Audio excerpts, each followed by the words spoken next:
Je pense que comme beaucoup, je me pose souvent la question, lorsque nous chantons pendant les slichot, pendant les fêtes, et même au quotidien, puisque nous lisons cette phrase au quotidien, nous chantons la phrase de Hachem Melech, Hachem Malach, Hachem Imloch Leolam Vaed. Pourquoi mettons-nous en premier le terme de Hachem Melech avant les autres?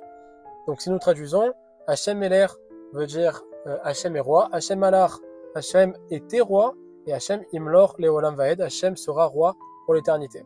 Évidemment, le but de cette phrase est de prendre sur soi la royauté céleste, donc de Hachem, c'est le but de faire régner la royauté d'Hachem dans le monde entier. Et à ce moment-là, ici, on voit qu'il y a un problème de chronologie. Pourquoi d'abord dire Hachem est roi au présent avant le passé? Il nous semblerait que la formule la plus juste serait Hachem Malach, Hachem Meler, Hachem Imloch Leolam Vaed, Hachem était roi dans le passé, Hachem est roi maintenant, et Hachem sera roi pour l'éternité. Alors pourquoi inverser?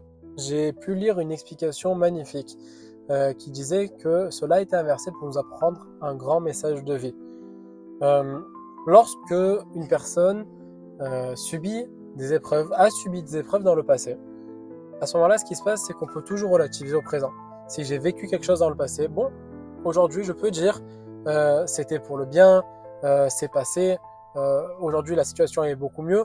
Donc, il est facile pour moi, entre guillemets, de faire régner la royauté sur Hachem en disant Hachem, c'est le roi, Hachem, c'est lui qui gère, tout va bien, tout va pour le meilleur des mondes. C'est passé. Donc, Hachem Malach, c'est facile. Hachem était roi, on va dire c'est facile. Hachem Imlor, Hachem sera roi, ça peut être aussi facile. Pourquoi? Parce que toute épreuve qui va arriver, on sait le dire, Akol et Tova, tout ira pour le bien, tout ira pour le mieux, etc. Donc ici aussi, on a une facilité à le dire dans le futur pour une situation qu'on ne connaît pas forcément. Par contre, lorsque nous sommes au présent et que nous subissons une situation désagréable, une épreuve, c'est à ce moment-là que la difficulté est réelle. C'est à ce moment-là qu'il faut savoir dire, ok, la situation est vraiment pas dans la meilleure des dispositions, mais je dois dire Hachem Melech. Hachem est le roi, c'est lui qui gère, c'est lui qui fait tout, et tout ce qu'il fait c'est pour le bien. C'est ainsi pourquoi nous avons commencé donc cette phrase-là que nous répétons des dizaines voire des centaines de fois, surtout en cette période. Hachem Melech, Hachem est roi, donc donne la priorité à l'instant présent. Dis d'abord Hachem Melech, Hachem est roi dans l'instant présent, dans l'instant où tu te trouves, dans la situation dans laquelle tu te trouves, c'est ça la priorité.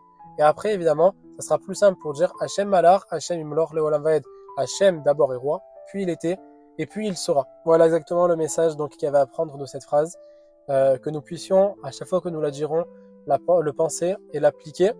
Et Bezrat Hachem, n'avoir que des situations dans lesquelles nous pourrons dire Hachem est celui qui gère et tout ce qu'il fait, c'est que pour le bien. Bessorot Tovot.